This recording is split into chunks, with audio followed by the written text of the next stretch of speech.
자, 저희 오늘 마인드 닥터에서는 정신병원에도 아침이 와요. 이 드라마를 보고 나서 느낀 점들, 또 드라마 속에 나오는 질환들에 대해서 이야기를 해보고 있는데요.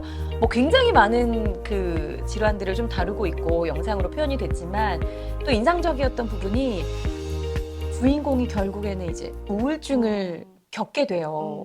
근데 저는 보면서 이 주인공의 감정이입을 굉장히 많이 했어요. 드라마 속에 나오는 그 주인공의 모습과 저의 모습이 뭔가 좀 닮아 있더라고요. 그래서 나중에 주인공이 된 것처럼 제가 막 울면서 이 드라마를 봤었거든요. 그러면서 근데 또 한편으로는 제 마음을 들여다보게 되고 또 치유를 받게 되는 계기가 되기도 맞습니다. 했었는데 드라마 속에 표현이 되는 우울증의 증상으로 네, 봤을 때 네네네. 그 이제 간호사로 나오잖아요. 근데 음, 주인공이 정말 며칠 동안 문 밖으로도 나가지 않고 커튼을 이렇게 딱 닫아놓고 잠만 음, 자더라고요. 실제로 우울증의 네. 증상이 그렇게도 드러나는지 어, 어떤가요? 실제로 우울증의 맞아요. 증상들이? 우울증의 증상들이 굉장히 잘 녹아있는 음, 에피소드였다고 생각을 하고, 네.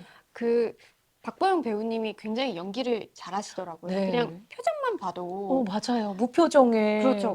그냥 일반인이 봐도 이 사람은 네. 우울증이다라고 네. 생각을 할 수 있을 만큼, 음, 그 드라마 초반에 밝은 표정의 그 맞아요. 모습하고는 아예 다른 사람처럼 네, 보이잖아요. 네. 이게 우울증의 특징 중에 하나라고 볼 음, 수 있거든요. 네. 그래서 우울증은 그냥 하루 중에 몇 시간, 하루 네. 중에 몇 분 이렇게 우울한 게 아니라 음, 하루 중 거의 대부분, 그리고 거의 매일 네. 지속되는 우울한 기분, 네. 그리고 모든 일상 활동에 대한 흥미나 즐거움의 어, 상실. 이거가 네. 대표적인 증상입니다. 정말 무기력한 네, 모습이었어요. 밥도 맞아요. 먹지 않고 그렇죠. 아무것도 하지 못하고 잠만 자는. 맞아요. 네. 이게 우울증에 걸리면 이제 식욕이나 수면력에도 변화가 일어나서 네. 보통은 식욕이 감소하고 네. 잠을 잘 못 자는 것들이 흔하기는 한데 아, 또 불면증이, 예. 그쵸. 아, 근데 또 젊은 사람들의 경우에는 식욕이 오히려 증가해서 폭식을 한다든지 과다 오. 수면을 한다든지 하는 네. 식으로 나타나는 경우도 많거든요. 아, 음. 그리고 또 이제 정신 운동이 느려져서 네. 이제 멍 때린다고 하죠. 이제 네네. 사람이 이 사고가 빨리빨리 안 되고 그러다 보니까 음, 집중력도 감소하고 늘 피곤하고 활력도 음, 없어지고요. 네. 그러다 보면 당연히 업무뿐만 아니라 기본적인 먹고 씻고 외출하는 것도 어려워지게 되고 네. 이러한 직업적 사회적 기능들이 떨어지게 되면 무가치감, 죄책감 이런 것들을 느끼게 되고 음, 그러다 보면 결국에는 죽음에 대한 생각까지 이어지는 경우가 많습니다. 그래서 임상적으로는 이러한 증상들이 2주 연속 지속되면 네. 우울증이라고 진단을 내리게 됩니다. 2주 연속 이런 증상이 네, 지속되면 당사자도 너무 힘들지만 맞아요. 함께 살고 있는 그 음, 모습을 지켜보는 가족들도 정말 힘들 것 같아요. 음, 드라마 속에 보면 한 발짝 한 발짝 내딛는 게 늪에 빠진 것처럼 맞아요. 더 깊이 이렇게 푹푹푹 막 들어가는 걸로 음, 표현이 되잖아요. 네. 그 모습을 보고는 혹시 어떤 생각을 음. 하셨는지 궁금해요. 그 정도로 이렇게 더 깊이 힘들어진다는 걸 표현을 하는 건지. 맞아요. 거기서 그 이렇게 늪에 빠지면서 네. 박보영 배우가 이런 말씀을 하시더라고요. 모두가 힘들어졌다, 나 음, 때문에. 그걸 맞아요. 아는데도 힘을 낼 네. 수가 없다. 네. 이런 대사가 있더라고요. 근데 네. 우울감이라는 게 어느 정도 지속이 되면 환자들은 이게 불변하는 감정의 상태라고 느끼게 되거든요. 아, 그래서 나아지지 않을 거라는 생각을 그렇죠. 하는 거예요? 네. 그래서 이게 어떤 특정 스트레스 때문에 시작이 되었더라도 음, 결국에는 이 스트레스 사건이랑 별개로 떨어져서 네. 그냥 분리돼서 존재하는 우울감처럼 느껴지고요. 그러다 음. 보면 어떤 논리적인 설득이나 격려만으로 이런 우울감이 호전되지 않는 경우가 많거든요. 어, 그래서 이제 환자분들은 마치 늪에 빠진 것처럼 네. 절망적이고 고통스러운 감정들을 느끼게 되고 내 상태가 비정상이라는 거를 알면서도 네. 헤어나올 수 없다는 무력감에 빠지게 되는 경우가 많습니다. 그렇게 고통스럽고 절망적이고 늪에 빠져 있는 것처럼 깊이 어둠 음, 속에 있는 느낌인데 음, 주변에 어떤 말이 위로가 될까라는 맞아요. 생각도 드는데 맞아요. 거기서 이제 친한 친구가 막 이렇게 혼내듯이 맞아요. 채찍질을 하잖아요. 왜 너는 너만 생각해? 막 이렇게 맞아요. 윽박지르듯이 커튼도 확 음, 걷어제치고 하는데 그럼 주변에서 그렇게 막 뭐라고 음, 하고 근데 그 답답한 마음으로 끄집어내고 싶어서 그런 말을 하는 맞아요. 거잖아요. 맞아요. 그런 말이 실제로는 도움이 안 되는 거죠.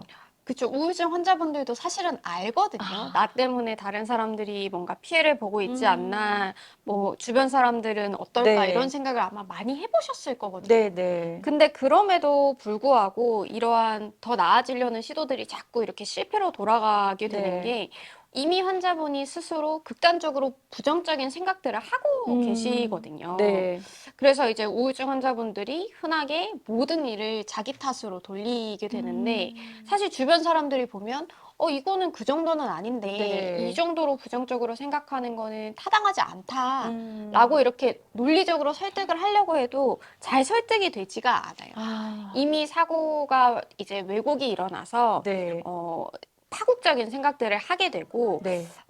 그래서 이런 거를 이제 우울증의 인지삼재라는 네. 말이 있는데 우울증 환자가 자기 자신, 네. 세상, 그리고 미래 이 세 가지에 대해서 네. 부정적으로 평가를 하게 된다는 걸 의미를 하거든요. 세 가지를 부정적으로. 예. 네. 그래서 이렇게 이미 왜곡된 사고를 가지고 있으면 음. 아무리 너는 왜 너만 생각하냐, 내 말을 좀 들어줘야지, 주변 사람들을 생각해야지 이런 얘기를 들어도 네. 나는 이미 끝났다, 희망이 없다, 이런 식으로 생각할 수밖에 없게 되는 거죠. 그렇군요. 그럼 거기서 주인공이 나 그냥 이 상태로 내버려도 음, 신경 꺼라고 음, 했을 때 뭐 채찍질 하지도 않고 위로도 안 통하고 그래서 음, 그냥 그대로 방치를 해뒀을 때 음, 우울증 환자를 음, 근데 혼자서 그 깊은 아픔에서 음. 빠져나오기가 쉽지가 않잖아요. 만약에 그렇죠. 주변에서 네. 그대로 그냥 방치를 하게 음. 되면 이 환자는 어떻게 해야 되는 거예요?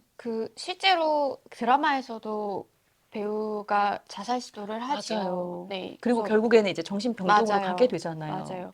그 우울증 환자는 사실 이렇게 치료를 받지 않았을 때는 네. 자살 위험성이 굉장히 높고요. 아, 실제로 자살 시도 환자의 한 70% 정도는 네. 정신질환이 있는 분들이고 그 음, 정신질환의 70% 정도가 우울증입니다. 그래서 음, 우울증 환자분들은 이런 앞서 말씀드린 왜곡된 사고 때문에 네. 낮은 자존감, 자책감, 무력감, 상실감 이런 것들을 갖게 되고 네. 이러한 증상이 더 심해지면 결국에는 반복적인 음, 자살 사고를 하게 됩니다. 음, 이렇게 자살 사고가 있거나 또 네. 자살 위험성이 높은 경우에는 입원 치료가 네, 드라마에서처럼 그렇죠. 원칙이고요. 네. 환자가 치료를 거부하거나 주변에 돌봐줄 사람이 없는 경우에도 입원 네. 치료를 일단은 적극적으로 고려할 수 어, 있습니다. 일단 환자의 안전을 지켜야 되니까. 맞아요. 그래서 네, 주변에서 좀 오히려 힘들겠지만 주변 맞아요. 분들도 적극적으로 음, 살펴보고, 그쵸, 개입을 하셔서 오히려 더 안전하게 좀 맞아요. 생명을 지킬 수 있도록 도와드려야 하지 않을까라는 생각이 듭니다.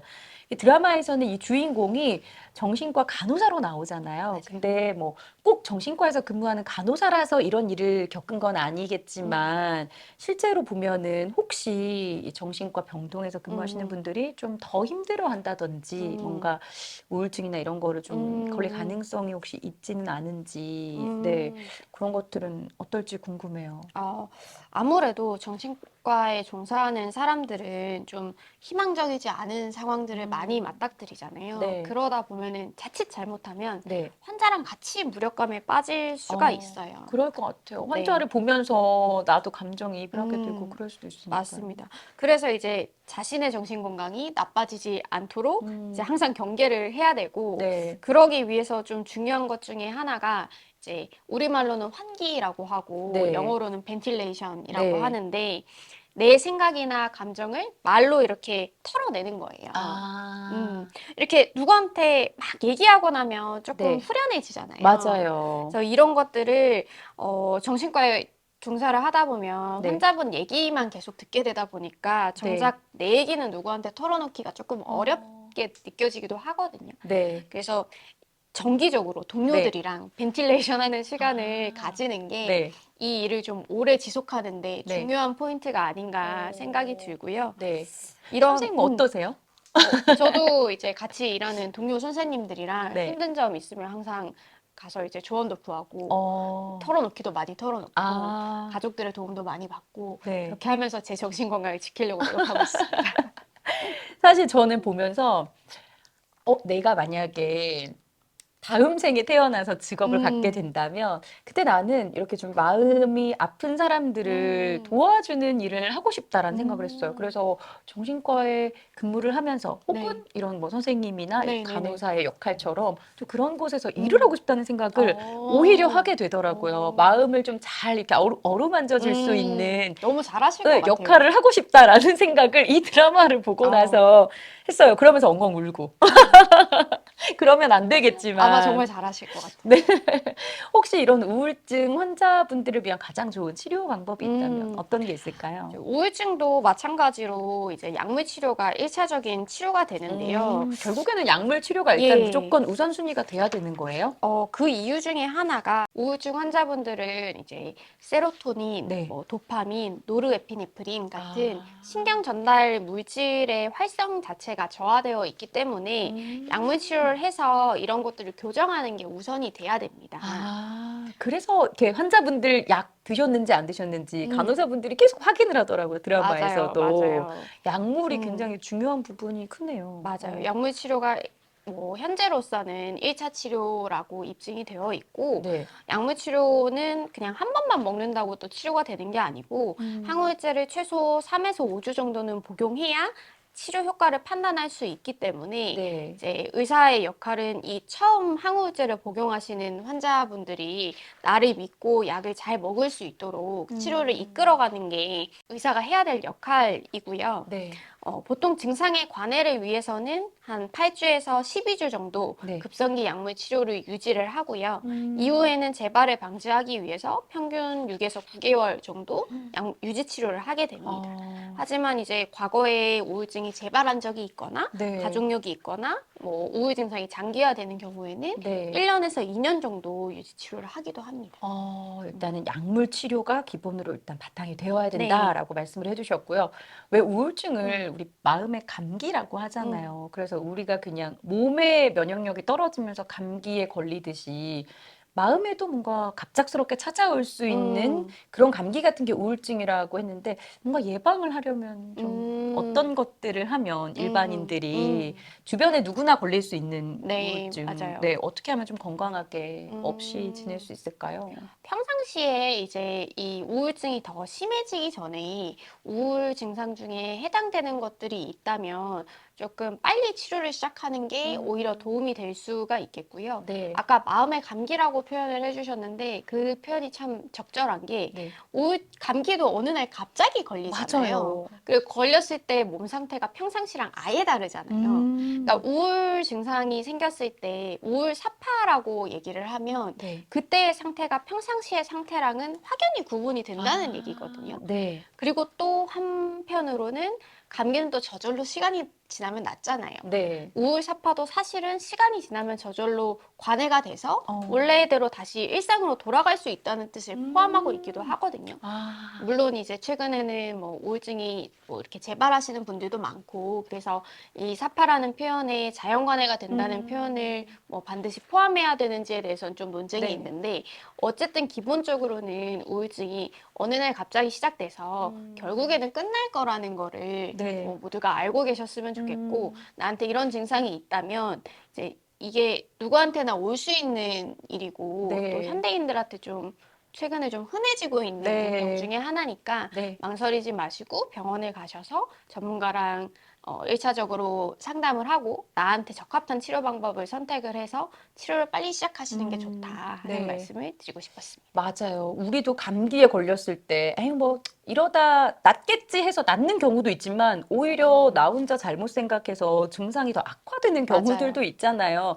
마음에도 그런 감기 증상이 좀 나타난다면, 여러분 혼자 끙끙 앓지 마시고, 또 깊은 늪에 빠지기 전에 도움의 손길을 좀 내밀어 보시면 어떨까 싶고요. 그리고 또 저희처럼 이렇게 마인드 닥터도 보시고, 다른 컨텐츠들도 보시면서, 누구나 다 그럴 수 있구나라는 생각으로 이겨낼 수 있는 마음을 먹어보시면 어떨까 싶어요. 행복은 강도가 아니라 빈도가 훨씬 더 중요하다는 말이 요즘 정말 와닿아요. 맞아요. 작은 행복들을 많이 느끼시면서 여러분 새해에는 좋은 일만 가득하시기를 바라겠습니다.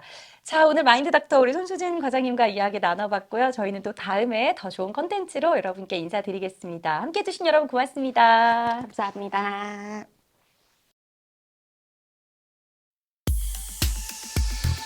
마음이 아플 땐 왜 참기만 해요. 고민하지 말고 상담 받으시죠. 정신건강 책임져줄 우리 쉼터, 울주군 정신건강복지센터.